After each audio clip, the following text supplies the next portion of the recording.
Chapter 1.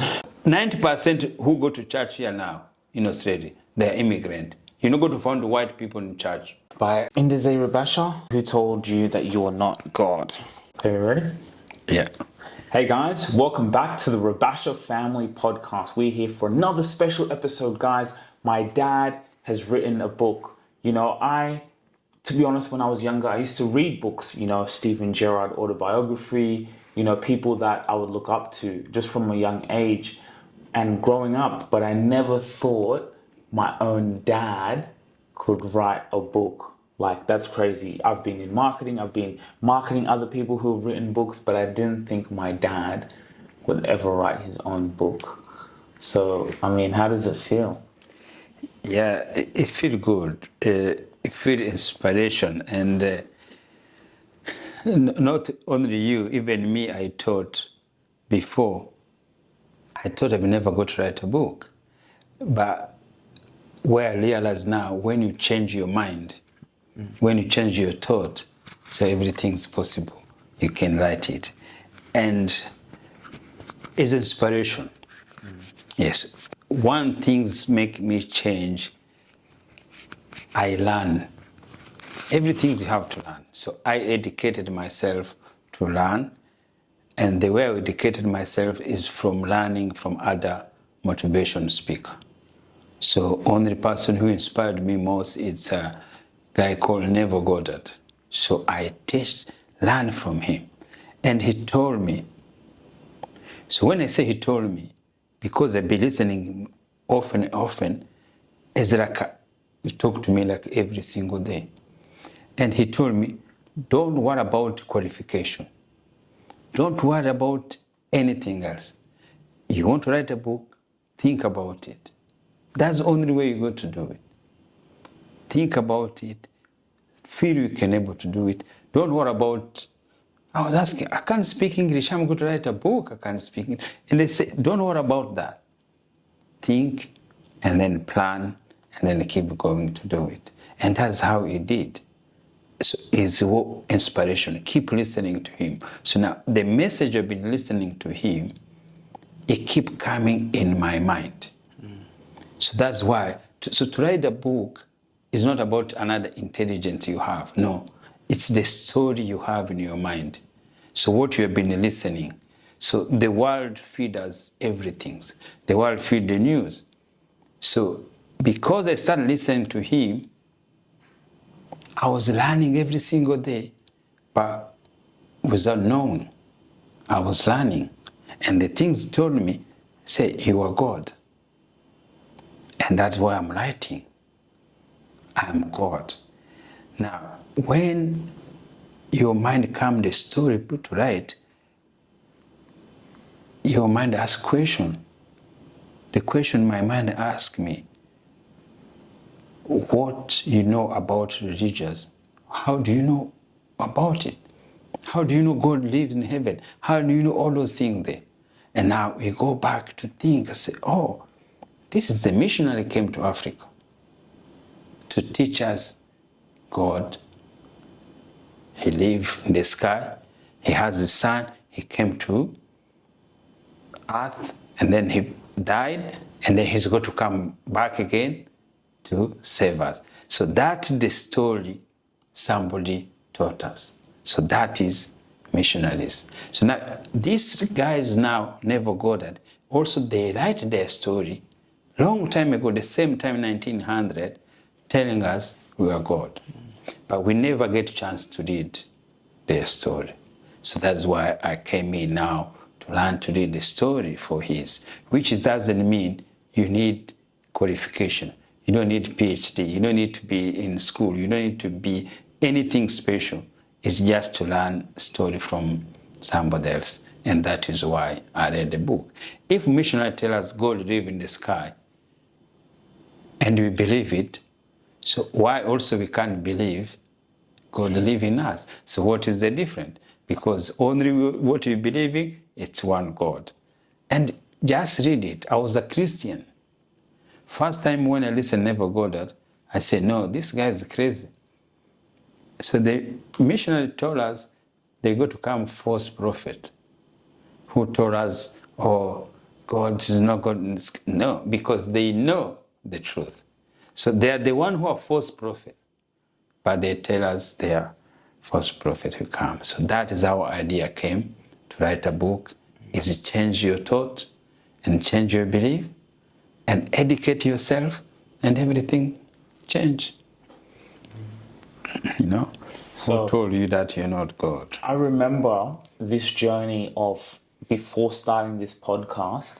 The reason why you started the podcast was because you went in a period of time during COVID where, you know, no one was working, you were just drinking beers, not really feeling a life of purpose. And then because of COVID, you started to consume more information. And then that's how you fell in love, or you started to get upon the teachings of Neville Goddard. I remember a time I was in Europe, in Sweden, and I found Neville Goddard. I was 18, 19, 20, 21, and I used to read those books, you know? Mm-hmm.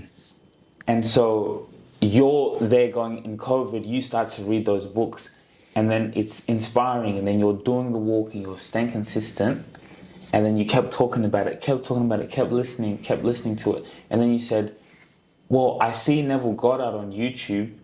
When I'm listening his talks, I'm watching on YouTube. Why can't we do that? I can do that on YouTube. And maybe because these are things that I just never thought about. It's blowing my mind. Like, how can he say that I'm a God? But when I think about what he's saying, it makes sense. Like, everything makes so much sense. And you start to reflect, and then you start, wow. And then you feel powerful. You feel empowered to know that, like, nothing is outside of me. All the things that I've, you know. So then you go on that journey, and then podcast and doing this. And then now, like the way I used to read in Sweden, Neville Goddard's books, now I can read my dad's books. Like the way his book, you listen to the audiobook, or even me, I used to be on the train, I could never think, I was there reading Neville Goddard in the train, but I could never think my dad would write a book like this. So that's how the change comes. So the change comes through the mind. So COVID, it was change. So COVID changed the whole world. COVID brings fear to everyone. COVID brings fear. People sneezing, people run away. You meet people, you're going for a walk, they saw you when you're black, they look at noise, so you think doesn't come, even before anything's there. And when you sneeze somewhere, everybody ran away. And when I know how fear comes to people, just fear. In Australia, when you're crossing the traffic lights, there's a place where you press and then the traffic light pay attention. People used to use their finger. Now you see people using their eyeball. People, they're coming with, and they say, wow, that is the fear they are putting people's mind, everything. I'm telling you the story. So now, when I start to go for walk, so it's COVID time, and I went for a walk, and then as I said, wow, it's so good, let me tell somebody to take me a photo.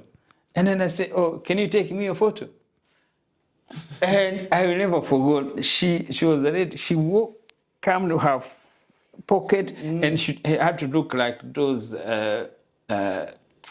serviette, you know, the white one, the wet one.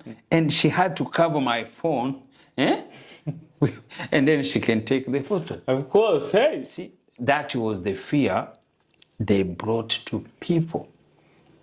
So, but that fear also made me change my life.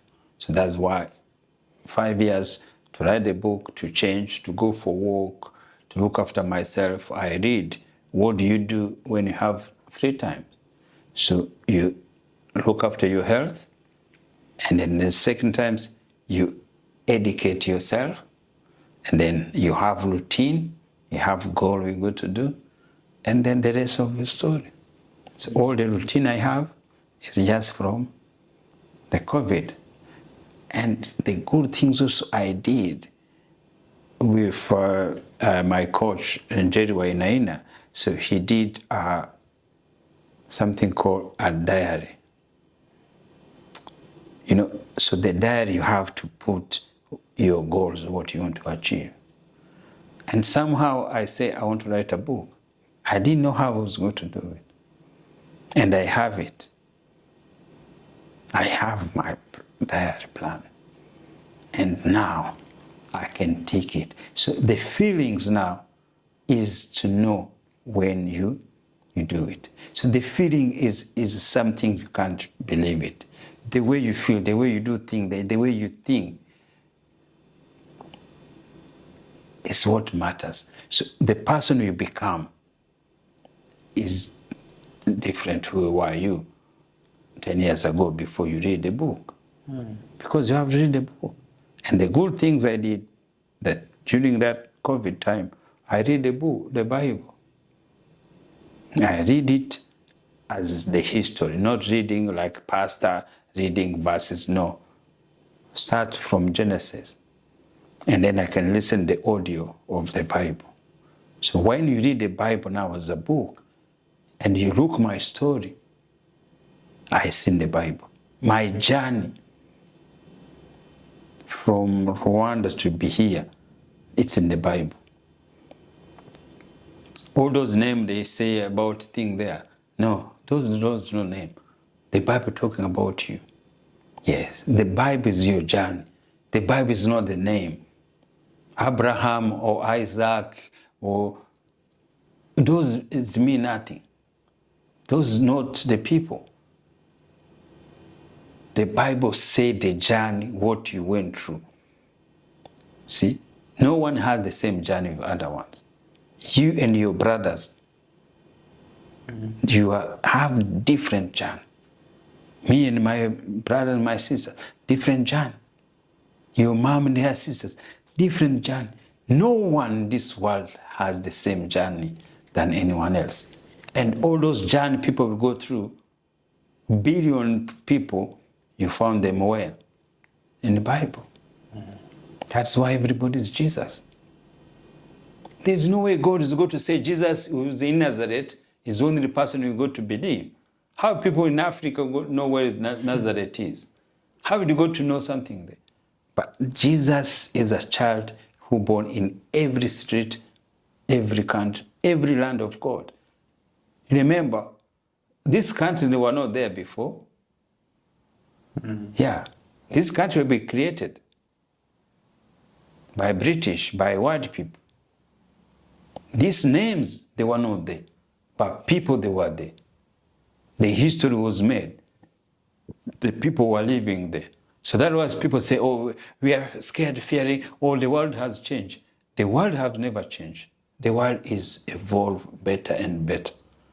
But most people complain, the world is getting even better, much better than where it was before.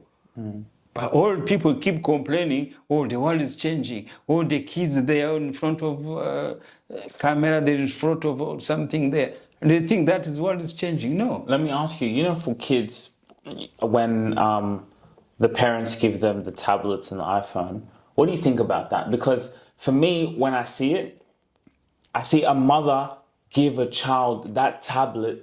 It's like it hypnotizes them. The child stays fixed on it, then the mother has peace, she's going, she gets it clean. Imagine the thing, you could even just put them to sleep, but then is that, they say, maybe too much technology? What are your thoughts on giving children technology? So there's no change because the technology is going to be the future. Yes. So the technology is two things. It's positive and it's negative. That's how life is. It's good to mess up some people, or it's good to make other people life make easier. So that's how it is. It's the same. Always is how life is. It's negative and positive. But when you bring fear, what technology is going to do, you're going to have a problem with you. And that is why always this thing comes to us Africans. Africans always they put as fear. When technology came, when all those company comes bring technology. Africa, we get these things late, after everyone. But other countries, look, India. When they knew this thing coming, when the Chinese knew this coming, they teach their children, they go think. But do you know what African parents do? They are punishing their children to go on this technology. How we go to compete? How do you compete with other kids, computer building, thinking there, when your parents punish you, giving you many times to do thinking there? We are not going to go to compete. But because I say there is positive as negative, but they give as always Africans the negative one. So Africa, we are the one who call the negative one. But look, India, they took it. They took positive way. Very positive. But and they took also, they know also they could be negative from their community there, but they did good work, good thinking. Western white people now, they are scared because these kids, they put effort to learn from it. All those startups, those engineers, even in America, like I saw Donald Trump, they put the thing like 100,000, like a limit you have to pay. But I said, at the end of the day, the reason why you import those minds is because they're good. They know how to do it. So always there's a reason somebody come into the power. So the reason Donald Trump, for me, that's what I'm thinking. Because every empire has to go down. And the best way empire has to go down, it had to come from within. So the power, it was not going to be destroyed from outside. So the power had to be destroyed within. So that was Trump is doing now. What do you mean? So stopping people to bring their technology something there is diminishing the power of American they used to have.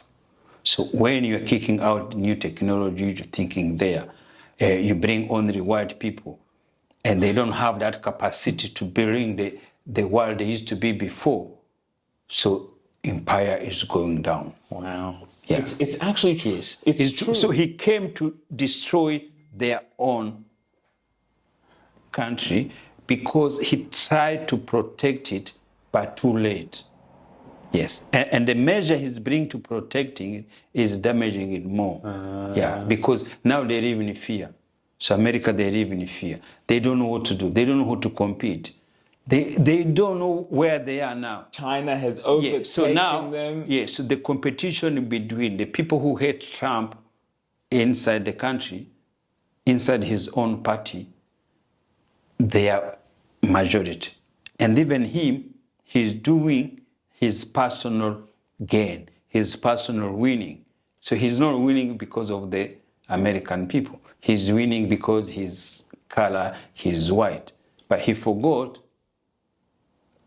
war and to have nuclear atomic, it doesn't make you to win technology. The arms, it mean nothing.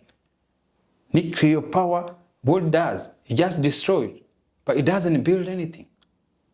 But China, India, they're building, they're keeping thinking there.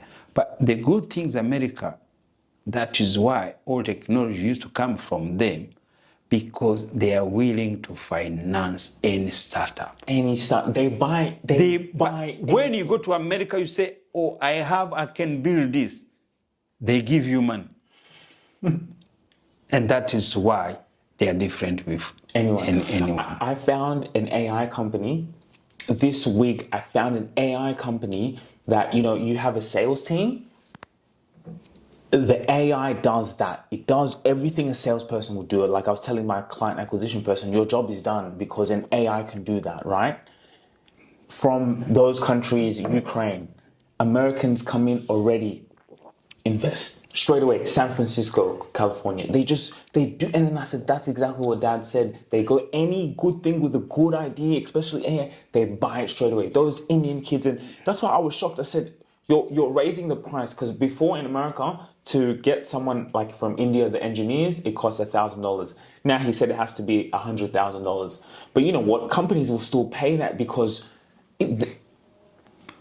So it doesn't matter now. So they go to land. Technology now, you don't need to go to America to build it.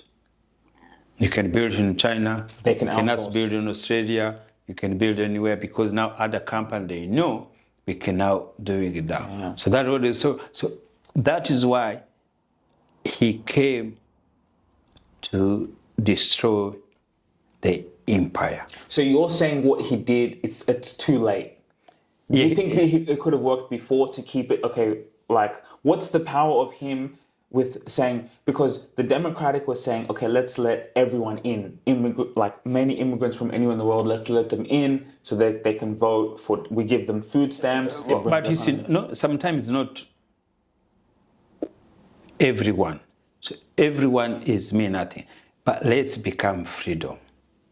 Yeah. What does that mean? So freedom is to say who can come, let they came, if they can build something.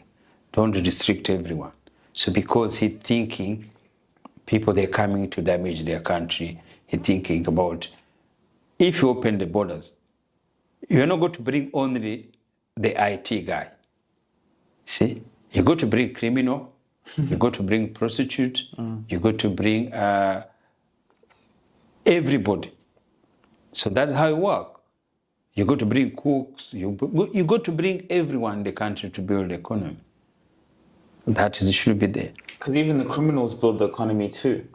Because the jails is a private company. There's court, there's anything there. So now the problem is when we immigrate this country, so they say, oh, if you're immigrant, you should not be a criminal.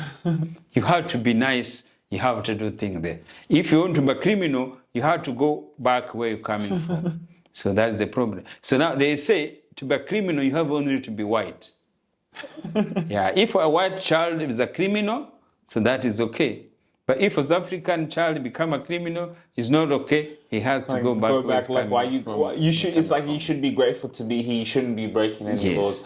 Yeah. But like so, but again, the problem is always see when I'm reading, writing the book, the question asks me, why do we immigrate anyway?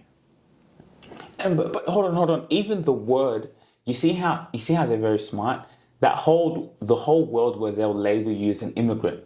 What does that even mean? I'm native to every land I step on. I'm native to this land just as much as you are because you've also come from somewhere else. So it's like another label. That word is just a label to distract you, really. Yes.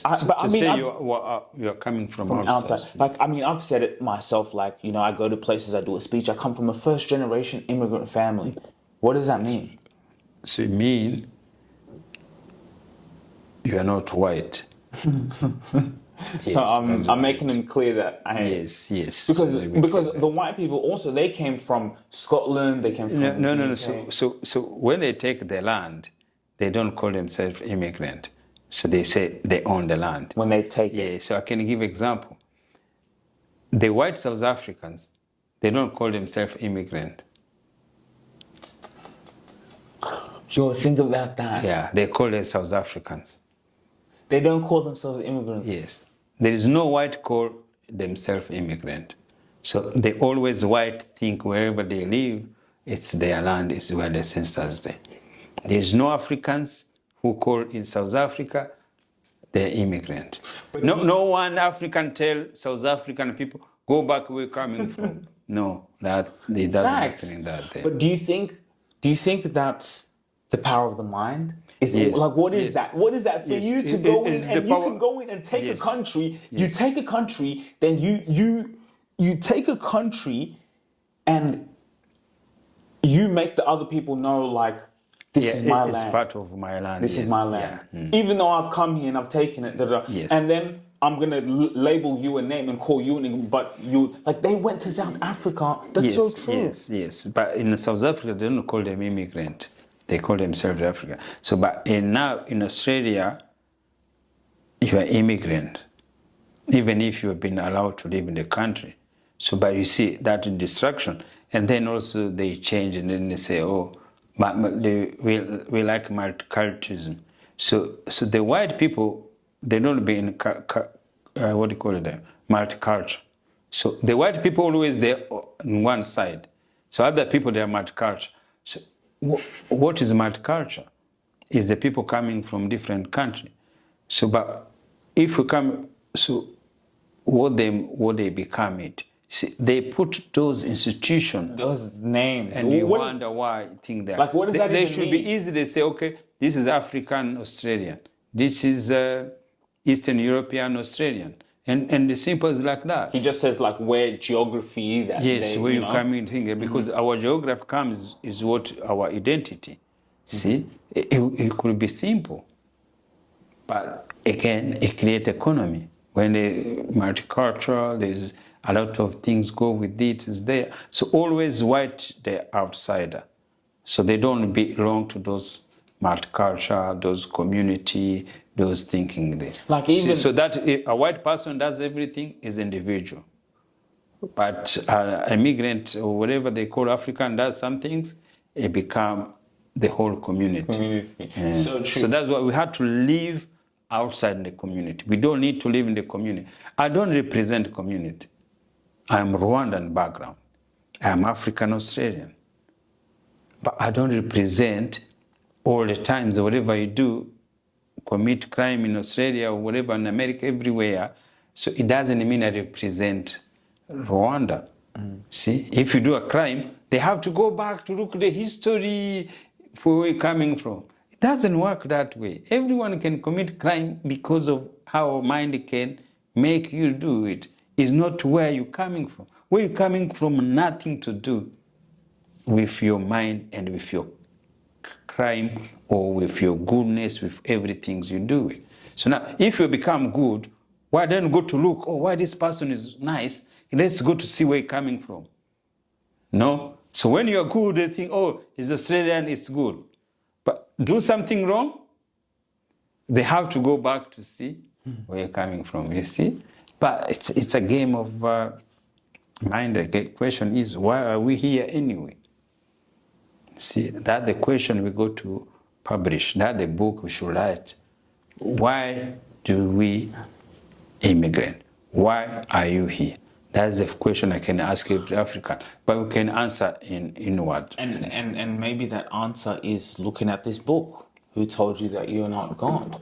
If we were if we all believed in our continent that we were gods, do you think there would be corruption? Do you think there would be things? Do you think there would be people, building up an economy and a system that, that the same way when you go to China, you see the same way you go to even the Emirates or, where you see building infrastructure, like we have all the infrastructure, we have mind power to be where people want to be immigrants there, a so-called immigrant, which is a made-up word, right? Even when you said about Multicultural Day, I thought about it like, that's a made-up, like what does that even mean? Like the fact that you label and make that into a day is just, anyway. Yeah, so if, as I say, we read this book, if this will be good, why be here?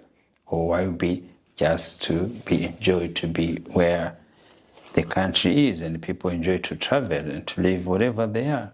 And that's why, so especially for Africans, a white man, he never gave us straight anything. He doesn't let us breathe. Never. He came to Africa 19, he colonized us, he make us slave, he never get breathe. And then even after he gave the independence, he never gave independence because he never left. He's still there, he's still in South Africa, he's still interfering in the politics everywhere. A white man, he never make us breathe. He's still teaching Bible, Jesus is going to come in the churches, he's never... 90% who go to church here now in Australia, they're immigrant. You're not going to find white people in church because they fear. And then you come here again, they say, oh, this immigrant, they go back where they're coming from. They found us there, they destroyed everything there. Even when we come here, we start breathing, start doing things there. No. they keep distracting you. You may be cook for somebody. You could go nursing home. You look somebody's father, you are feeding them, and his kid is on the street. You say, oh, let's send them where they're coming from. and he will not go to feed his father in nursery. You wonder, how society can think like this way? Those white people who are on the street, half of them, they have their parents in nursery home. And the 50% of employee nursing home, they are immigrant. But they're working with the flag. How does it work like that? How the world will go to make it live enjoyable there? And they look and they say, wow, how can this world is going to change there? Oh my goodness. Yeah. It's so true. So true. They make noise, oh, we can't get houses, but you wonder when they go home, where are these people they go to go if they don't have a house they go to make on the street there? Or when they go and order an Uber, someone's bringing them their food, you know? So that is why I say immigrant, you have to start thinking, if we go to make can we have our own party? Can we have something? I don't even want to call it, that word even immigrant, like when I hear it, just because it's just like a made up term, it doesn't exist. So it's just like, but imagine forming a party, like an independent party, right? Everyone wants to come and build, but we can get into all of that. So I just thought we'd do something the first time in history where a son reads with his father his own book. So I started from... Maybe do chapter 1. Okay, from chapter 1.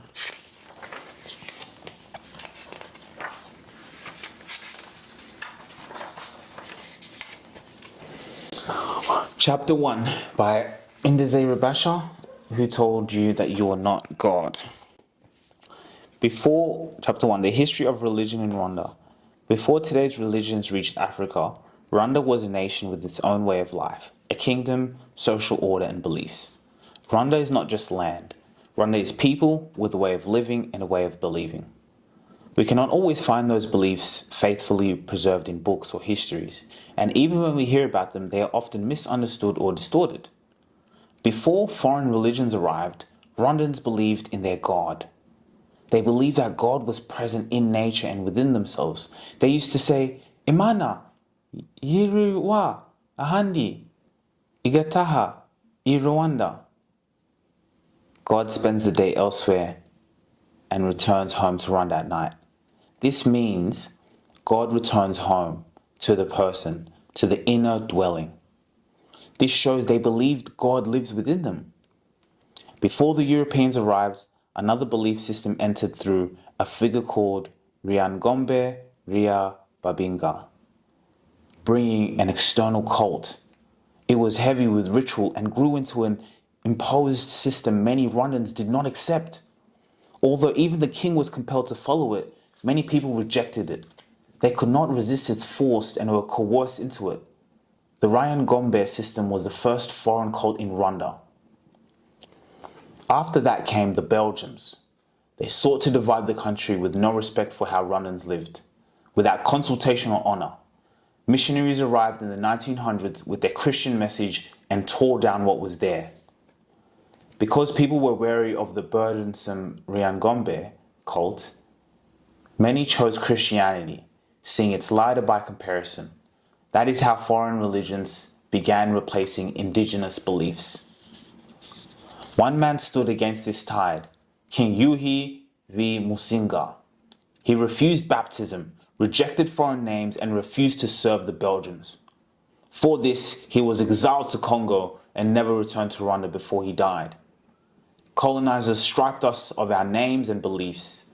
Everyone was baptized and given a Christian name, dispossessed of their own family identity. That path changed Rwanda. This is why I write, so we reclaim our names, our beliefs, and our dignity as Africans. So I ask you, reader, keep an open mind. Learn, seek the truth. What the missionaries brought is not the only truth. God did not just send one person, Jesus, to save the whole world. Did our parents and forefathers await Jesus? They did not need him to live.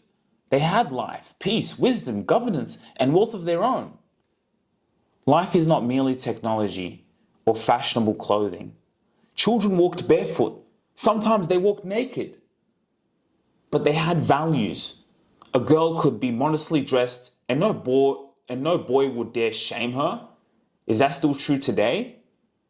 Much of what we now call African societal decay was seeded by foreigners.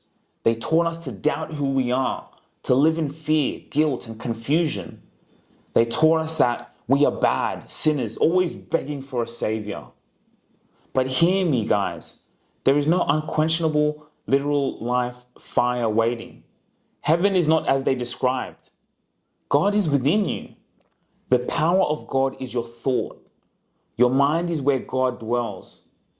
Nothing on earth is made without thought. If you grasp this, you will know it is true. If you resist it, it will be only hard for you. Yet once you know the truth, you cannot go back. I call upon young Rwandans, especially those in the diaspora. Read, study, reclaim your history, reclaim your beliefs, your names, and your strength. We had everything before the foreigners came. That's the end of chapter 1. Yeah, that's the chapter 1. And that is where this powerful. When you read this, you have also to test what I'm saying. Yeah. So when I say God lives in you, you have to look, is it possible? You have to test in yourself. And that quote you say, Imana yirirwa handi igatahe Rwanda. That was there before colonial came in. That shows that is our ancestors live. They know, that's why they say that. See, that are the things you go home with your God. You sleep with your God. Whatever you did the whole day, the struggle you did the day, whatever you go past through every day. And that's what happened to every single person. Every single person, it doesn't matter who are you. When you come home, you're sleeping. It's way with God. What does it tell you in your dream? Who talked to you in your dream when you are sleeping? How do you know even you are going to wake up in your dream? It's God. When you dream, you travel. You travel miles and miles and miles. I test it. I'm lying. You're dreaming. You are in Rwanda. And you wake up, you found you are in your house in Australia. You're dreaming. How does it happen? How does it happen? You think somebody is knocking the door, somebody talking to you. And you wake up, you found no one is there. How do you wake up, you see, oh, my father, I know he passed away. I talked to him, said, Dad, what are you telling me? And you wake up, you see, and you see him, you see his face, you see things. If that is not God, what else you going to call God? But because they take away from that things away from us, my Rwandans, when they say, oh, we can't buy your book because we don't like your belief. Of course, everybody starts like that. I know they will go to change. But because they say, guys, diaspora, learn, read, open your mind to be the truthness. Anything we did is, look those white people. Look how they came with robes, with all those things there. What all this you're talking about? Huh? We believe it 100%. Whatever they say is true. Even now, is the problem we're having in the diaspora. The people who are against me is not anyone else, is within our community.